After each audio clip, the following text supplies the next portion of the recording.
আসসালামু আলাইকুম। সবাই কেমন আছেন? আশা করি সবাই অনেক বেশি ভালো আছেন। তো আজকে আমাদের হাতে যে ফোনটি আছে সেটা হচ্ছে Samsung A03s।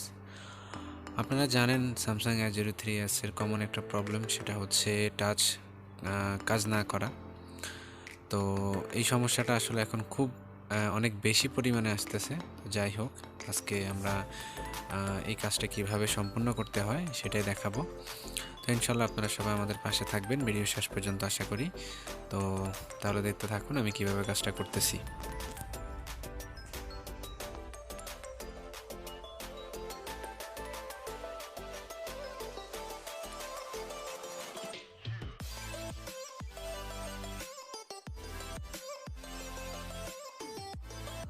তো বন্ধুরা, আমরা এখন সিপিইউর পাশে যে এমএমসিটা আছে, এমএমসিটা আমরা এখন হিটসিন ট্যাপ দিয়ে ঢেকে দিলাম। এবার আমরা খুব সুন্দরভাবে সিপিইউটা রিমুভ করব। সিপিইউটা রিমুভ করার পরে আমরা সিপিইউটা রিভলভ করে সুন্দর করে বসাবো। ইনশাল্লাহ আমাদের কাজটা সম্পন্ন হয়ে যাবে। আপনারা দেখতে থাকুন শেষ পর্যন্ত ভিডিওর। তো একটা বিষয় বলে রাখি, আসলে এসব মিডিয়াটেক এসব সিপিইউগুলো রিমুভের ক্ষেত্রে আপনারা সবসময় হিটটা একটু টেম্পারেচারটা একটু কম ইউজ করবেন। যেরকম ধরেন আমি যেটা ইউজ করি 300, 310, 320, আমি এরকম ইউজ করি। এক্ষেত্রে এয়ারটা একটু বেশি ইউজ করবেন। এয়ারটা 65, 60 অথবা 70 এরকম ইউজ করবেন, তাহলে খুব ইজিলি আপনাদের সিপিইউটা তুলতে আপনাদের অনেক বেশি ইজি হবে। তারপর আমার কাছে যেভাবে ইজি হয় আমি সেভাবে আপনাদেরকে বললাম। যার যেভাবে ভালো কাজের দক্ষতা আছে সে ওইভাবেই ট্রাই করবেন।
আমি অনেক টেকনিশিয়ান ভাইদের দেখেছি যারা সিপিইউ রিমুভ করার পরে সিপিইউর যে পেস্টগুলি থাকে, ব্ল্যাক পেস্ট বলেন, হোয়াইট পেস্ট বলেন, এগুলো রিমুভ করার সময় অনেক সময় আয়রন দিয়ে অনেক জোরে প্রেশার দেয়, যার কারণে হয় কি একটার সাথে একটা বল শর্ট হয়ে যায়। ঠিক আছে, এটা করা যাবে না। হাতের আসলে সম্পূর্ণটা হচ্ছে হাতের এয়ার উপরে নির্ভর করবে আপনি কিভাবে আপনি আসলে কতটুকু পরিমাণ এয়াতে আপনি আইসিটা ক্লিন করবেন। বেশি চাপ দেওয়া যাবে না, বেশি প্রেশার ক্রিয়েট করলে আপনার আইসির যে বলগুলি সেগুলি শর্ট হয়ে যাবে। এমনকি আপনারা একটা আননেফ ইউজ করতে পারেন, যেটা দিয়ে হটগানের 300 বা 270, 80 এরকমে রেখে আপনারা খুব সুন্দর করে গ্লুগুলো রিমুভ করতে পারেন। যাদের আয়রন দিয়ে করতে অনেক বেশি প্রবলেম হয় না তারা আয়রন দিয়ে করতে পারেন, যাদের আয়রন দিয়ে প্রবলেম হয় তারা আননাইফ দিয়ে হটগানের হিটে হিটে করতে পারেন ইজিলি। তো আমার কাছে আয়রন দিয়ে সুবিধা হয় করতে, এই কারণে আমি আয়রন দিয়ে করলাম।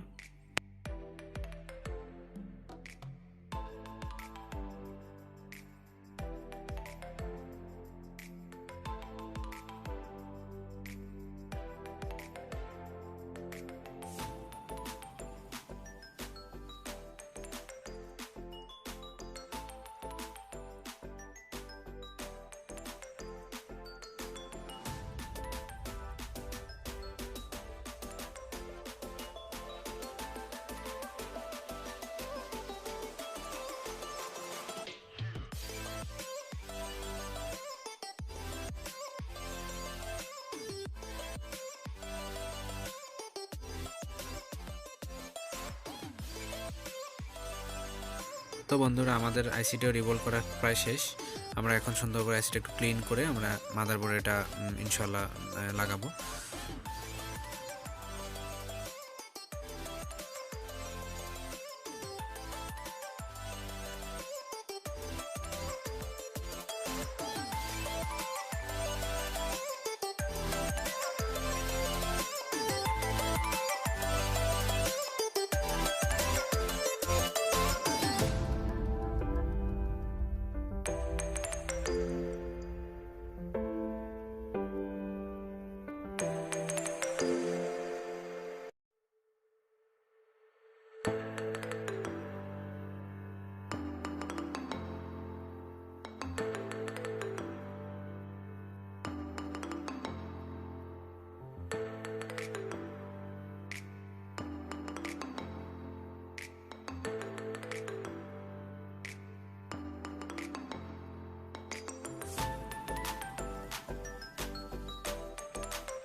তো বন্ধুরা, আমাদের আইসিটা লাগানো কমপ্লিট হয়ে গেছে। আমরা এখন মাদারবোর্ডটা একটু ঠান্ডা হওয়ার জন্য ওয়েট করব।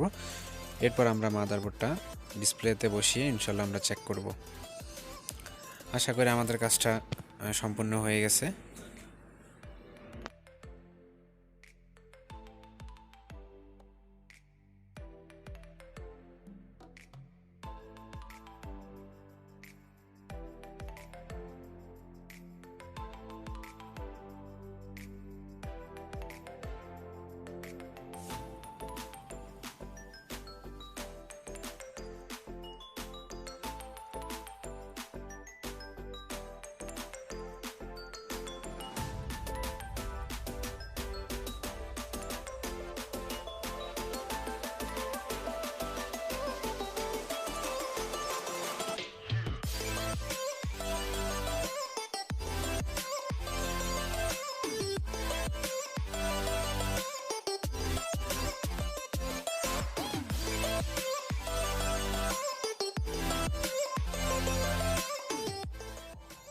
আলহামদুলিল্লাহ, তো আমাদের ফোনটি চালু হয়ে গেছে। আমরা একটু অপেক্ষা করব ফোনটা পুরোপুরি ওপেন হওয়ার জন্য। তো বন্ধুরা, দেখতেছেন আমাদের ফোন কাজটি সম্পূর্ণ কমপ্লিট হয়ে গেছে। এখন টাচে কাজ করতেছে। তো আপনারা আপনাদের কাছে প্রবলেমগুলি যদি কখনো আসে A03s, আপনারা এইভাবে কাজগুলি করবেন। আশা করি সবাই ভালো থাকবেন। আল্লাহ হাফেজ।